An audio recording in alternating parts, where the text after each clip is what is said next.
Welcome on to this edition of Ride with Coach Parry. My name is Brad Brown. We've got our cycling coach Devlin Eden with us once again. Dev, welcome back. Nice to catch up again. Hi Brad, glad to be here.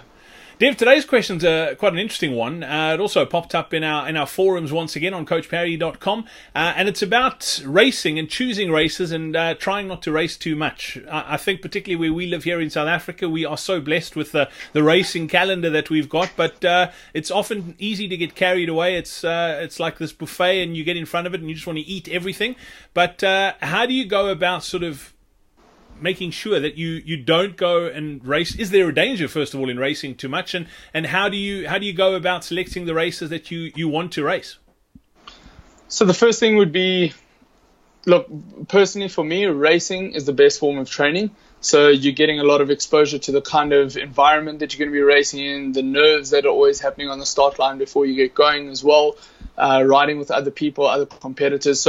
So yes, that's why I say I do like the idea of racing as training.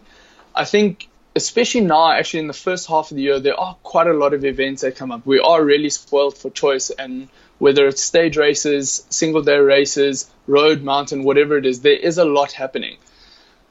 We need to just take a step back, and you need to first identify a primary goal. So what is your main goal event? So your big event that you want to achieve for the year. Make sure that goal is also set within a realistic, if you're only setting goals now, for instance, you need to make sure you're setting a realistic goal, that you've got enough time to train accordingly for that. Then pick one or two other races as smaller races that we can then use to gauge where you are over your preparation towards your main race. So those races, the smaller races, you'll still do a sufficient taper leading up to the race. Make sure you're nice and fresh, and then you can give everything at that race to kind of see where you are, and to see what also needs to change in the last maybe block or two going into the goal event.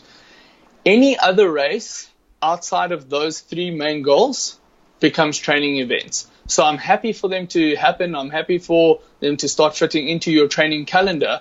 However, you need to understand that if you've got a race on Saturday and it doesn't fit into one of your goal events, that's going to be a training event, and you might actually go into that event tired. You might not do well in the event. You might actually feel a little bit flat. And the emphasis needs to be taken off the result of that race itself. Those races, the problem with racing too often is when we're structuring a training plan and you're racing week in, week out, the problem is we're never really getting a sufficient build happening, because you're always trying to taper, you're always trying to maintain some level of let's call it fitness before each of those races. So you're always resting a little bit too much and not really getting a good build in. And that's why I say rather pick two gauging races and then your big race, so that every other race you do, you can be building and pushing through. You'll actually might get to a race and your training program might even say you need to do a 3-hour hard ride, whatever it might be, and you can then use that race as that training ride. So then you'll take the emphasis off position that you might come in the race, how you actually felt, how the legs felt. That race is solely a training ride, and you need to see it that way. But you're still gaining the experience of the nerves on the start line, being with other people, and that whole environment of racing. So I think let's step back, set a few goals, make sure that we set fewer goals, and then use the rest as good training, solid training, and build accordingly to the one primary goal. I love that, Dev. That's such great advice, as always. Don't forget, if you are needing some help with your cycling, be sure to check out what we are doing over at coachparry.com.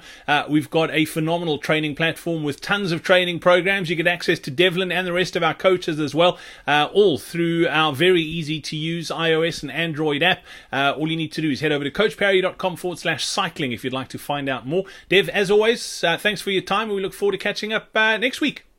Chat soon, Brad.